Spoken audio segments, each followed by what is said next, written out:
నమస్తే, నేను సిరి.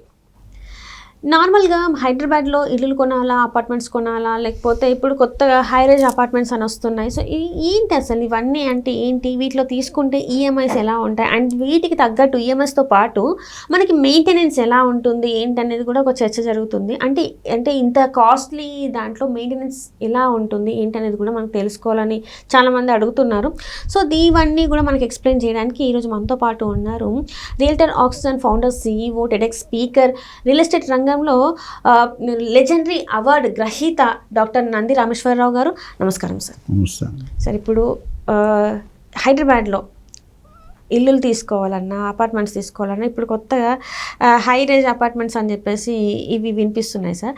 వీటన్నిటికీ విల్లాలు కూడా ఉన్నాయి సార్. వీటన్నిటికీ మెయింటెనెన్స్ అంటే ఈఎంఐస్ కడుతున్నాం, మెయింటెనెన్స్ ఎట్లా ఉంటుంది ఏంటి, ఒకవేళ మిడిల్ క్లాస్ వాళ్ళు అసలు వీటిని ఎఫర్ట్ చేయగలుగుతారా? ఇది డెఫినెట్గా ఎఫర్ట్ చేయగలుగుతారని కంటే ఎఫర్ట్ చేయగలుగుతారనే ఆప్షన్ లేదు అక్కడ. ఎందుకంటే ఒక ఇండివిజువల్ హౌస్ ఉంది అనుకోండి, దాంట్లో మీకు ఎమ్యూనిటీస్ ఏముంటాయండి? స్టాండ్ అలోన్ బిల్డింగ్ ఉంది, ఎమ్యూనిటీస్ ఏమి ఇస్తాడు? బెడ్రూమ్లోనే అగ్గిపెట్టేలా చిన్న వేస్తారు. 1000 స్క్వేర్ ఫీట్ అంటే 2 బెడ్రూమ్ అంటే మంచం వేస్తే మనిషి నడలేరు. నేను అడగాలను, కొద్దిగా హెవీగా ఉన్నాళ్ళు అసలు నడలేరు. సో కట్టగలరా అనే క్వశ్చన్ పక్కన పెట్టేది. మీరు గేటెడ్ కమ్యూనిటీలో కొనుక్కునే ఉంది, కట్టాలి అని నిర్ణయించుకొని అప్పుడు నిర్ణయం తీసుకోవాలి. అంటే ఇక్కడ నేను విన్నది ఏంటంటే సార్, ఇమ్యూనిటీస్ కోసం అంటే మెయింటెనెన్స్ కోసం కట్టాల్సిందే 12,000 పైన కట్టాల్సి వస్తుంది అంటారు. మరి ఒక మిడిల్ క్లాస్ 12,000 కాదు, కొన్ని అపార్ట్మెంట్స్ 25,000, 30,000 కూడా ఉంది నెలకి.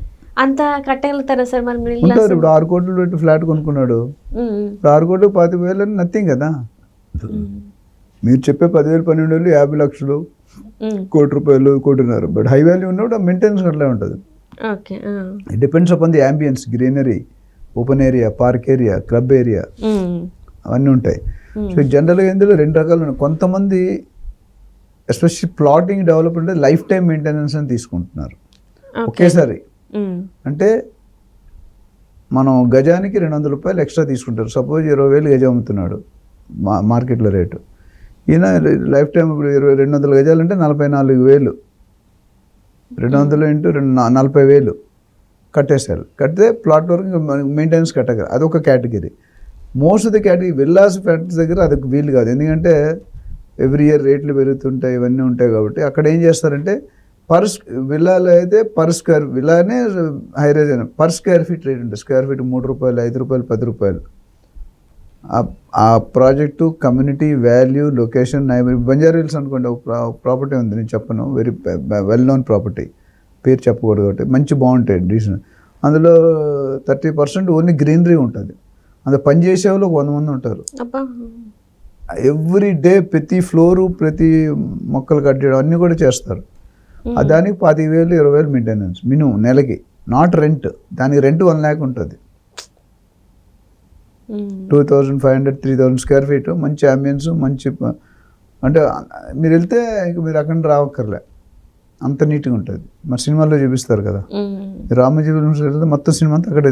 ఒకటే బిల్డింగ్, ఒక పక్క హాస్పిటల్ ఉంటుంది, ఒక పక్క కోర్టు ఉంటుంది, ఒక పక్క రైల్వే స్టేషన్ ఉంటుంది, ఒక పక్క బస్ స్టేషన్ ఉంటుంది. ఇది ఒరిజినల్, అది సెట్టింగ్, ఇది ఒరిజినల్. సో నేనేమంటానంటే మెయింటెనెన్స్ అనేది కంపల్సరీ. ఎందుకంటే మీరు ఎవ్రీడే మెయింటెనెన్స్ కదా, అది కూడా మెయింటెనెన్స్ ఇన్సైడ్ కదా, అవుట్ సైడ్ ది ప్రాపర్టీ. అది గుర్తుపెట్టుకోవాలి. మన ఇన్సైడ్ మనం పెట్టుకోవాలి. అందుకని ఎన్ని ఎక్కువ అపార్ట్మెంట్స్ ఉంటే అది రేట్ తక్కువ పడే అవకాశాలు ఉన్నాయి.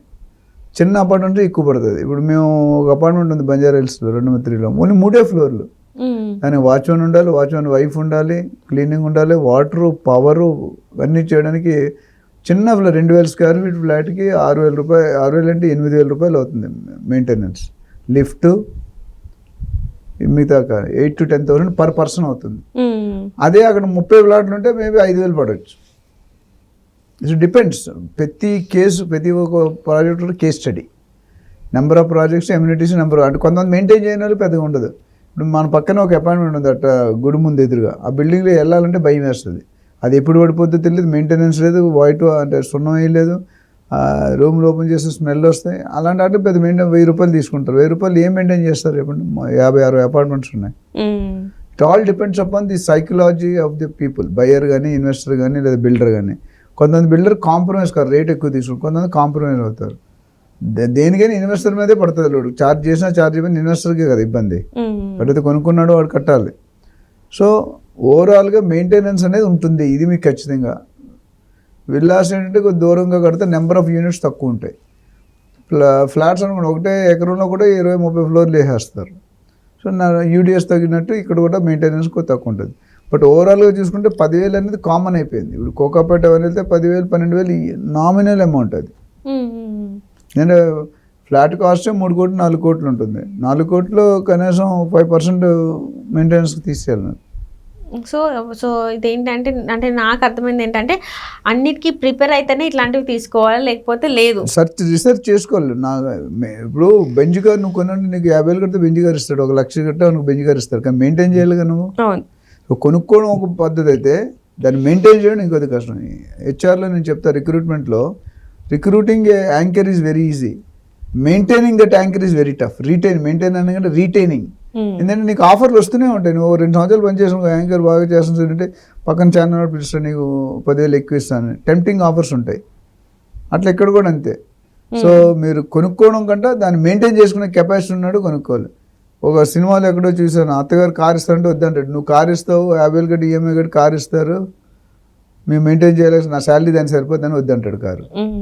సో అది we have to realise fact. అది మెయింటెనెన్స్ లేకపోతే మీరే ఉండలేరు, జంగిల్లా తయారవుతుంది. కొన్ని గేటెడ్ కౌంటర్కి వెళ్తే అసలు వెళ్ళబోద్దు కదా లోనికి, కొన్నాట్లకి అయితే వెళ్ళి అక్కడ ఉండాలనిపిస్తుంది. రెండూ కరెక్టే. సో ఈఎంఐ లాగే ఇది కూడా ఇంకొక EMI, different form of EMI, maintenance అన్నారు, క్యామ్ అంటారు, కామన్ ఏరియా మెయింటెనెన్స్. ఇంకోటి గుర్తు కూడా మళ్ళీ చెప్తున్నా, ఇది బయట ఏరియాలో మాత్రమే, మీ ఇంట్లో ఏం చేయడు వాడు. మీ ఇంట్లో ఏరియాకి మీ సర్వెంట్ ఒకరిని ఇద్దరు పెట్టుకొని క్లీనింగ్ తోవడాలు అవన్నీ అవి వేరు. So it's out side the flat, common area.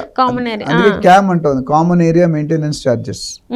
అది ముందు తెలుసుకోవాలి ఎంత కట్టాలి, ఇప్పుడు ఎంత కట్టాలి. ఒక్కోసారి ఏమంటే ఫస్ట్ 5 years మేము చేస్తాం, తర్వాత ఆ సొసైటీ ఎంత అవుతుందో తెలియదు. ఈ 5 yearsకి కార్పొరేట్ ఫండ్ అని తీసుకుంటారు, అది ఒక అమౌంట్ ఉంది కార్పొరేట్ ఫండ్. ఇప్పుడు ఇందాక చెప్పింది 200 per గజం, సో కార్పొరేట్ ఫండ్ అవన్నీ కూడా సొసైటీలు వేసి దాని మీద వచ్చిన ఇంట్రెస్ట్తో వీళ్ళు మెయింటైన్ చేస్తారు. సో అట్లా డిఫరెంట్ ఉన్నాయి. సో దీని మీద ఇంకా మరిన్ని డీటెయిల్స్ కావాలంటే దే కెన్ కాల్ అస్, మనం డెఫినెట్గా హెల్ప్ చేస్తాం. కాకపోతే గేటెడ్ కౌంటర్ కొనుక్కోండి, వెన్నతో అదేమంటారు కదా, కత్తి మీద సాములాగా ఉంటుంది, అంటే అంత ఈజీ కాదు. గోడ మీద పిల్లి ఇటు జంప్ అవుతుంది మీకు తెలియదు, వాడు ఎంత వేస్తాడో మీకు తెలియదు.